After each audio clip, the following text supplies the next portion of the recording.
আসসালামু আলাইকুম। আজকে আমরা বাংলা বানানের ৪টা নিয়ম সম্পর্কে কথা বলবো। মানে এগুলো খুবই সহজ, কিন্তু আমরা প্রায়ই এগুলো ভুলে যাই বা ভুল করে ফেলি অসচেতনতাবশত। কিন্তু আজকে যেভাবে বলবো এগুলো মনে রাখলে ইনশাআল্লাহ ভবিষ্যতে আর কখনো ভুল হবে না। যেমন কোনো শব্দে যদি দূর কথাটা থাকে, তখন আমরা কনফিউজ থাকি যে রস্যকার হবে নাকি দীর্ঘকার। তো সেই দূর কথাটা দিয়ে যদি কোনো কিছুর দূরত্ব বোঝায়, দূরত্ব বোঝালে দীর্ঘকার হবে। যেমন দূর, দূরবর্তী, অদূর, দূরত্ব ইত্যাদি। কিন্তু যদি এই দূরত্ব, দূর কথা দিয়ে দূরত্ব না বোঝায়, সেক্ষেত্রে কিন্তু আবার রস্যকার হবে। যেমন দুর্নাম, দুর্বল, দুর্জয়, এগুলো কোনো কিছু দিয়ে দূরত্ব বোঝাচ্ছে না, যে কারণে রস্যকার হচ্ছে। বাংলা বানানের আরেকটা নিয়ম যদি আমরা দেখি, পূর্ণ, পূর্ণ এর ক্ষেত্রেও কখনো দীর্ঘকার হয়, আবার পূর্ণ বললে রস্যকার হয়। কিন্তু এটা আমরা কিভাবে মনে রাখতে পারি?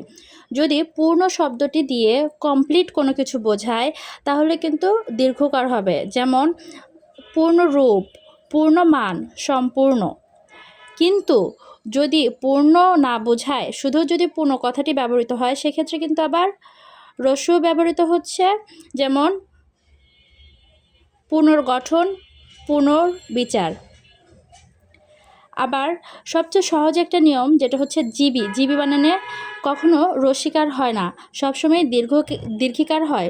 যেমন চাকরিজীবী, পেশাজীবী, আইনজীবী, কৃষিজীবী। আবার আরেকটা নিয়মের কথা যদি বলি, পদের শেষে যদি বলি শব্দটা থাকে, তাহলে কিন্তু রস্যিকার হয়। যেমন কার্যাবলী, শর্তাবলী, নিয়মাবলী। তো এই 4টা নিয়ম মনে রাখলে এই 4টা থেকে আমাদের বানান ভুল হওয়ার সম্ভাবনা একদমই কমে যাবে। আর সবচেয়ে ইম্পর্টেন্ট কথা হলো, এগুলো কিন্তু বানান বিভিন্ন চাকরির পরীক্ষাতে আসে।